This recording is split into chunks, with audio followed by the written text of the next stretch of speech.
Student जैसा कि हम लोग पिछले लेक्चर में पढ़ा था वाटर हार्वेस्टिंग और उसके टेक्निक के बारे में। तो स्टूडेंट्स आज हम लोग इस टॉपिक में पढ़ा जाएगा efficient utilisation of water through soil and crop management practices. इस टॉपिक को जो है ये रेनफेड एग्रीकल्चर और ड्राईलैंड एग्रीकल्चर का जो कि बीएससी एजी फिफ्थ सेमेस्टर का टॉपिक है।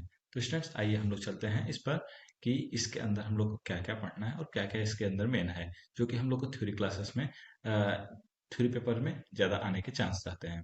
तो स्टूडेंट जैसा कि इसका सीधा सा मतलब इफिशिएंट यूटिलाइजेशन, मतलब कि यूटिलाइज करना इफिशिएंट वे में, मतलब अच्छे से यूटिलाइज करना किसका, वाटर का। किस तरीके से, क्या, सॉयल और क्रॉप मैनेजमेंट प्रैक्टिसेस करके, मतलब मृदा में या फिर क्रॉप के साथ कुछ ऐसी प्रक्रियाएं करें जिससे कि हम लोग वाटर का इफिशिएंट यूटिलाइजेशन कर दें। मतलब यहाँ जहाँ कम पानी है उसमें वहां पर भी आसानी से पानी का यूज कर सकें।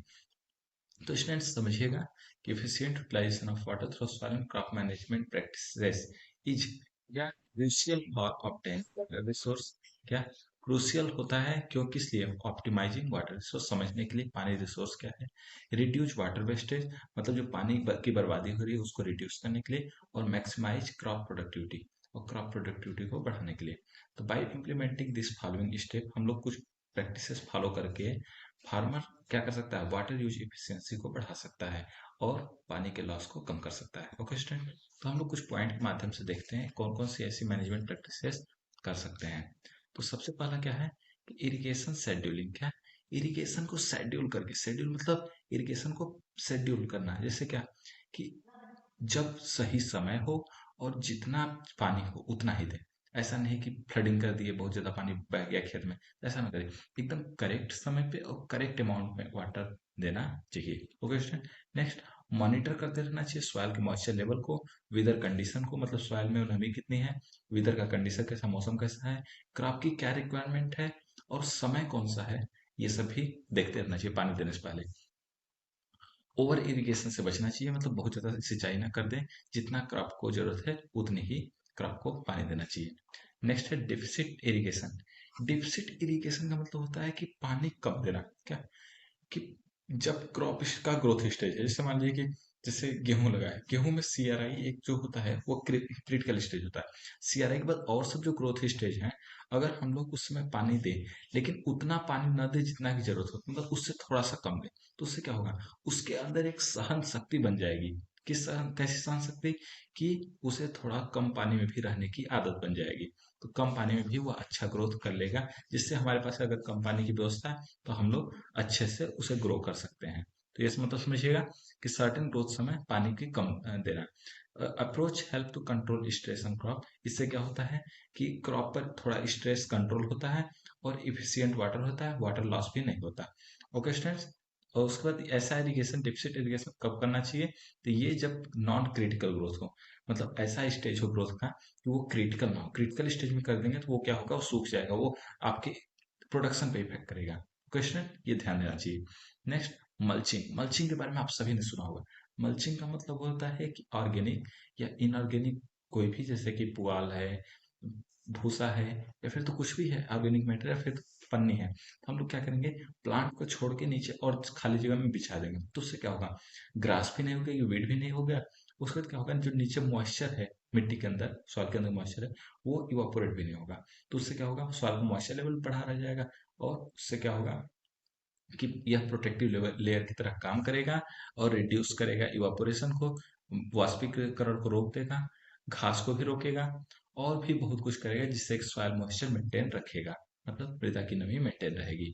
नेक्स्ट बात करें हम लोग कंजर्वेशन टिलेज। क्या, कंजर्वेशन टिलेज, ऐसा टिलेज करें हम लोग, मतलब जुताई, ऐसी जुताई करें जिससे कि पानी का मॉइस्चर ना ऊपर जाए, कम से कम टिलेज करें, या फिर तो बिना टिलेज की फार्मिंग कर दे, कुछ ऐसी फार्मिंग होती है।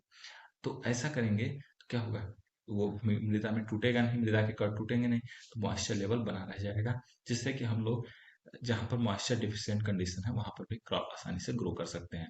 वाटर रिटेंशन की क्षमता को बढ़ा सकते हैं, पानी रोकने की क्षमता को बढ़ा सकते हैं।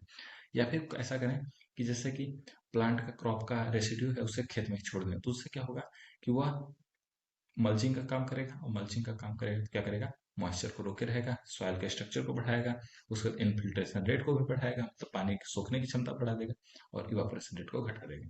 ओके स्टूडेंट्स, ये कुछ पॉइंट था। आगे हम लोग देखें इसका क्रॉप सिलेक्शन एंड रोटेशन। ये भी बहुत ही मेन पॉइंट है, क्रॉप सिलेक्शन एंड रोटेशन। ये पॉइंट क्या कहता है कि ऐसा क्रॉप सेलेक्ट करें जो कि कम वाटर रिक्वायरमेंट हो, ओके, और क्रॉप को रोटेट करते रहें, मतलब कि ऐसा क्रॉप को रोटेट करें जैसे कि एक बार कम पानी चाहने वाली है तो एक बार ज्यादा पानी चाहने, या फिर एक साल हम लोग कम पानी चाहने लगाए, जब पानी जैसा था तो सबसे रोटेट करते रहेंगे, तो उससे क्या होगा कि पेस्ट प्रेशर और उसके बाद न्यूट्रिएंट अवेलेबिलिटी, डिजीज साइकिल और वाटर यूज एफिशिएंसी भी मेंटेन रहेगी आपके सॉइल की। ओके स्टूडेंट, तो आप ये देख सकते हैं। नेक्स्ट आगे बात करें precision farming technology. Precision farming technology जो कि हम लोग को आगे टॉपिक में पढ़ना है कि प्रिसीजन फार्मिंग क्या होता है। तो ऐसी टेक्नोलॉजी, इसमें हम लोग क्या करते हैं कि सॉइल को, मॉइस्चर को देखते रहते हैं, एटमॉस्फेयर को देखते रहते हैं, उसके साथ ही और भी बहुत कुछ, remote sensing, real time data, ये सभी देख करके वाटर एफिशिएंसी मैनेजमेंट को बेस्ट करते हैं, जिससे क्या होता है वाटर यूज एफिशिएंसी सॉइल की बनी रहती है और कम पानी में भी आसानी से फार्मर अपना क्रॉप ग्रो कर लेता है। इस टेक्नोलॉजी से फार्मर क्या करता है, मॉनिटर करता है अपने सॉइल को, क्या, अपने सॉइल के मॉइस्चर लेवल को मॉनिटर करता है, क्रॉप वाटर नीड्स को मेंटेन रखता है, और जब जरूरत होती है उसी समय पानी देता है, पानी को वेस्ट किए बिना, क्या, अवॉइड वाटर वेस्टेज, बिना वेस्ट किए बिना, ठीक।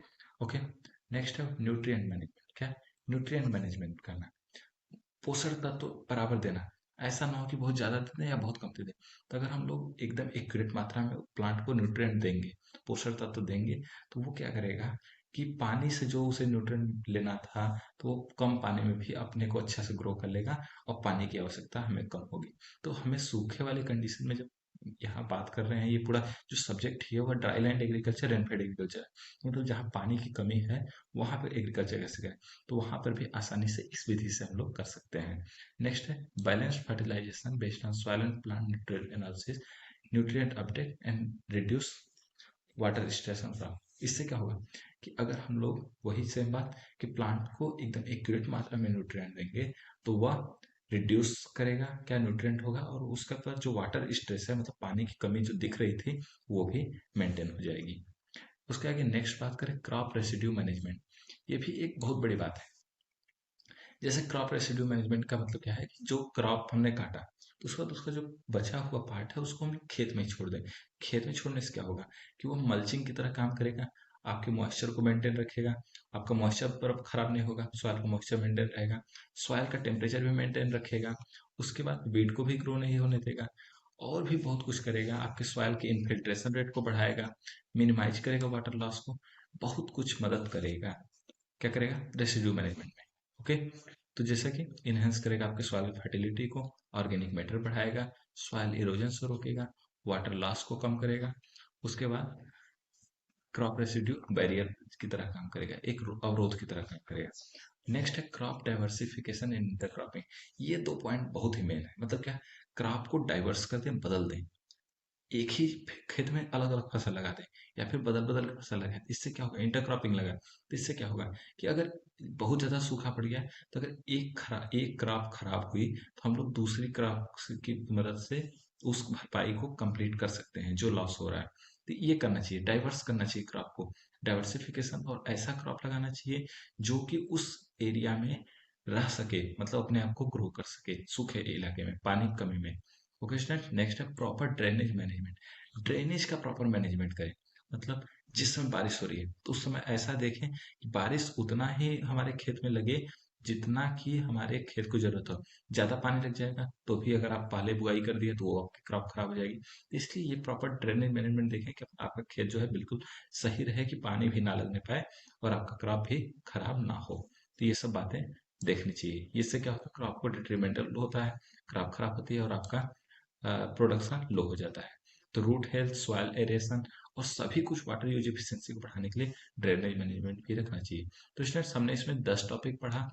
ये 10 टॉपिक बहुत ही मेन है, किस लिए, ये इफिशियंट वाटर यूटिलाइजेशन के लिए, क्या, कि जिससे कि वाटर यूटिलाइजेशन, कुछ हम लोग क्रॉप और सॉइल मैनेजमेंट प्रैक्टिसेस करके वाटर का इफिशियंट यूटिलाइजेशन कर सकें। तो यहाँ स्टूडेंट जैसा कि दिखा है कि implementing this soil and crop management practices, क्या, कि इस सॉयल और क्रॉप मैनेजमेंट प्रैक्टिसेस का यूज करके हम लोग ऑप्टिमाइज कर सकते हैं वाटर यूटिलाइजेशन को, उसके साथ इन्हेंस कर सकते हैं क्रॉप के परफॉर्मेंस को, मतलब जो क्रॉप है उसकी परफॉर्मेंस को बढ़ा सकते हैं, इन्हेंस कर सकते हैं, एंड मिनिमाइज वाटर वेस्टेज, क्या पानी की जो वेस्टेज हो रही है उसको कम कर सकते हैं, पानी वेस्ट नहीं करेंगे और ज़्यादा से ज़्यादा प्रोडक्शन हम लोग ले लेंगे। नेक्स्ट बात करेंगे हम लोग कि इन टेक्निक्स को, इस स्ट्रेटजीज को यूज करके फार्मर्स अपने एग्रीकल्चर सस्टेनेबिलिटी को बढ़ा सकते हैं, मतलब अपने एग्रीकल्चर की समृद्धि को बढ़ा सकते हैं, कंजर्व वाटर रिसोर्सेज, अपने वाटर पानी के रिसोर्सेज जो है स्रोत है उसको कंजर्व कर सकते हैं, and adapt to change climatic condition, और इससे अपने क्लाइमेट को भी सुधार सकते हैं, अपने इन्वायरमेंट को में भी बहुत अच्छा सुधार ला सकते हैं। तो स्टूडेंट्स, इस टॉपिक में हम लोग आज इतना ही पढ़ेंगे। नेक्स्ट टॉपिक में हम लोग पढ़ा जाएगा management of crop in rainfed areas. तब तक के लिए स्टूडेंट्स, धन्यवाद। Have a nice day.